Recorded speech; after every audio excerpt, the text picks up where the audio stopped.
L'état charnel empêche de recevoir la vérité spirituelle. Vous voyez des centaines de chrétiens qui ont faim de la parole de Dieu.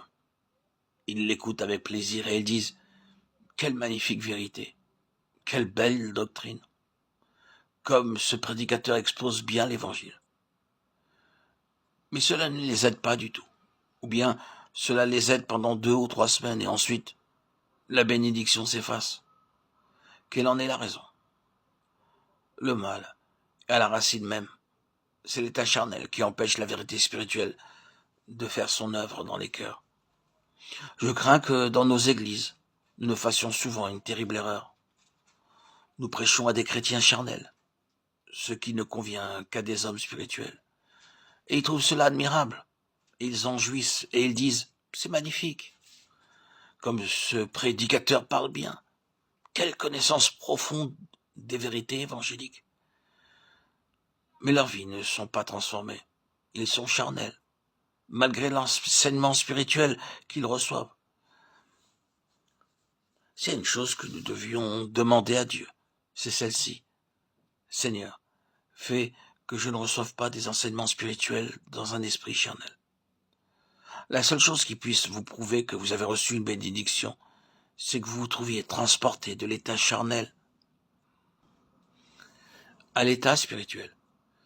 Dieu désire faire cette œuvre en nous. Demandons-lui donc de l'accomplir. Croyons qu'il l'accomplira. Maintenant, une question très importante et très solennelle se pose. Est-il possible de passer de l'état charnel à l'état spirituel? Et comment est-ce possible? Je crois qu'en premier lieu, il est nécessaire d'avoir une vision exacte de la vie spirituelle et d'y croire.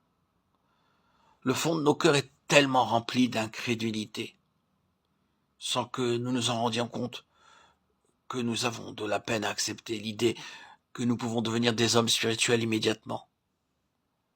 Nous ne le croyons pas.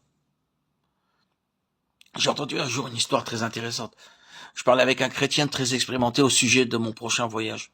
Et je lui dis, dites-moi, quel est l'état d'esprit des chrétiens dans ce pays? Vous avez travaillé parmi eux et vous les connaissez bien. Il me répondit, je crois que la pire chose parmi les chrétiens de ce pays, c'est l'incrédulité. Et il se mit à me raconter l'histoire d'un jeune homme qui travaillait dans l'œuvre de Dieu. Ce jeune homme possédait des dons remarquables et mon ami ne pouvait comprendre pourquoi, avec de tels dons, il n'obtenait pas davantage de bénédictions. Tous deux passèrent une journée entière à chercher quel pouvait être l'obstacle qui empêchait ce jeune homme d'être béni dans son travail pour Dieu. Peu à peu, ils découvrirent le motif véritable. C'était l'incrédulité. Ce jeune homme ne croyait pas qu'il fût possible d'avoir une vie consacrée. Il n'avait pas la certitude que Dieu était prêt à lui accorder les bénédictions demandées. Ce soir-là, ce jeune homme devait faire une réunion. Mais son ami lui dit, je ferai la réunion avec votre place, à votre place. Rentrez chez vous et revenez me voir demain matin à 9 heures. Le jeune homme revint le jour suivant et ils recommencèrent à parler ensemble et à prier. Et dans le cours de la journée, le jeune homme saisit ce que c'était que de croire en la puissance de Dieu pour une vie d'entière consécration. Dieu lui accorda la bénédiction qu'il recherchait et par la suite son ministère fut 10 fois plus fécond qu'auparavant. Oh, croyez que si vous êtes prêt à recevoir cette bénédiction et si vous désirez la recevoir, Dieu peut faire de vous un homme spirituel. Essayez seulement.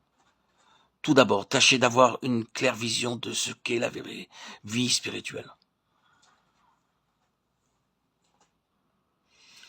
En quoi consiste cette vision? Vous savez que l'Écriture parle de 2 puissances de vie, la chair et l'esprit.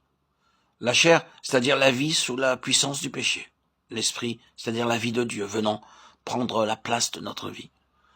Ce dont nous avons besoin et ce que la Bible nous dit, c'est de donner notre vie tout entière, de mourir avec Christ, de devenir comme rien et de recevoir la vie de Christ et la vie de l'Esprit qui agiront pour nous. Croyez que cela peut être. Le croyez-vous? Vous dites, c'est une chose si haute, si sainte, si glorieuse. Je le crois. Pas que je puisse l'atteindre. Non, vous ne le pouvez pas. Mais Dieu vous l'enverra. Atteindre par vous-même, c'est un grand danger. Vous ne pouvez y atteindre. Mais si vous croyez que Dieu désire, à cause de son amour éternel, vous accorder du haut du ciel et d'une façon surnaturelle la puissance du Saint-Esprit, alors, Dieu vous accordera plus que tout ce que vous pouvez demander, imaginer ou penser.